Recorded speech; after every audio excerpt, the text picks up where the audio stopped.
Hi, I'm David Kotok, Chairman, Chief Investment Officer at Cumberland Advisors. We have a major event at the Hyatt in Sarasota, and we have a few words to summarize it, which may help those who weren't able to attend. Thank you. It's March 4th in Sarasota, 82 degrees. Sky is clear, sun is shining, and we are inside in the late afternoon at the Hyatt, where we're going to do a conference for 2 hours on exchange-traded funds. At this conference, we're going to discuss two styles that use SPDRs. The ETFs, which are sponsored by State Street Global Advisors. In one of those styles, we have been doing it for 11 years. It's a blend of two ETFs and bonds. In another style, it's a brand new approach. We've just started it in 2014. We started using ETFs in 1999. We did it as a way to dampen portfolio volatility at the time of the tech bubble. At that time, SPDRs had issued the 10 sectors of the Standard & Poor's 500 index. And the tech sector itself was almost a third of the weight of the entire stock market.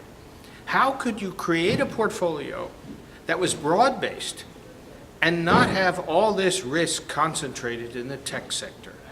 The SPDRs enabled us to do it. We could use 9 of them, create a balance, and not use the tech sector SPDR, because that would enable us to avoid this very heavy concentration. So we launched the first separate account in 1999 using exchange-traded funds. At that point in time, there were only a few hundred of them, maybe not even 100 of them that passed all of our screens. At that point in time, the ETF was a very new instrument. The first one was in 1993. The second one was in 1997. Here it was in 1999, and we are just starting a separate account using only ETFs. Today, Cumberland manages hundreds of millions in ETFs. We have different strategies for different individuals, institutions, and organizations. We still use the SPDRs along with a lot of other ETFs. There are 1,600 ETFs. We screen them all and put them together in special separate account portfolios tailor-made for our clients. We're having a great meeting at the Hyatt, which is an educational forum on ETFs. You'll hear from our other speakers as well. Thank you for giving us a few minutes. Hi, I'm Michael McNiven from Cumberland Advisors. We are here today talking about ETFs, specifically with a conference associated with State Street Global Advisors. And I'm the portfolio manager on a portfolio style that is called Active Bonds Passive Equities. In effect, over the years, we found that the SPDR product, especially SPY, SPY, and also MDY, are very important instruments that we can use for long-term strategic advising.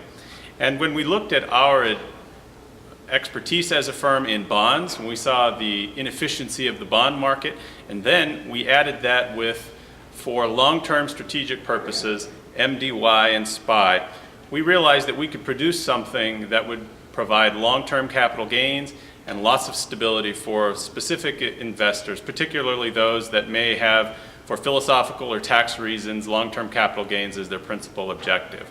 So today we've been talking about that. We are going to talk more about what we call our Active Bonds Passive Strategy, which has an 11-year track record. Many years ago, when we had some clients who requested this, we started it for them and realized, and now that we've looked at it for 11 years, that it is a very attractive opportunity, a very attractive product for the current market as we look ahead. So thank you for your attention today, and we'll be in touch. Hi, my name's Tally Leger, and I'm the founder and investment strategist of Macro Vision Research, or MVR for short. I'm here today to present and introduce a new and experimental portfolio style for Cumberland Advisors called U.S. sector rotation. What is U.S. sector rotation? It's a systematic, consistent, and repeatable process. It's also a quantitative approach. We have 10 years of theoretical back-tested returns. We also have about 3/4 of a live beta test. So we're still in the testing phase. That's why I call it a new experimental portfolio style. But that's about to come to a close at the end of the current quarter. So you can think of this as a soft launch, if you will. It's also a deep value-oriented strategy.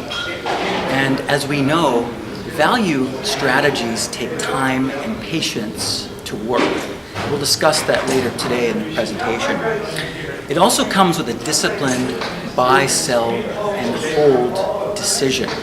So by default, because of the backtest, this has become a study in quantitative analysis, which removes human judgment, experience, and intuition from the equation. It's just a quant model. And finally, we do rebalancing every quarter. That's the frequency. And the benefit there is it comes with low turnover and associated low trading costs. That's it from me. I hope you enjoy the day. Hello, I'm David Mazza, Head of Research for State Street Global Advisors, SPDR ETFs, and SSJ funds. Today I'm happy to be joining Cumberland Advisors in a discussion about sector investing. ETFs have revolutionized the asset management industry since their launch in 1993. Reason being is they combine the diversification of a mutual fund with the access that a single stock can bring, combining the efficiency, transparency into the underlying holdings, and flexibility from an investor usage standpoint. And it's really beneficial that ETFs have grown in assets under management and trading volume. So firms like Cumberland can take advantage of that and build portfolios that are robust to identify market environments and gaining the diversification that we can have by not just holding in one individual stock in the technology or energy sector, but the entire sector in one particular trade and rotating based off of the macroeconomic environment. So thank you for your time, and I hope you find today's discussion of sector and industry investing beneficial.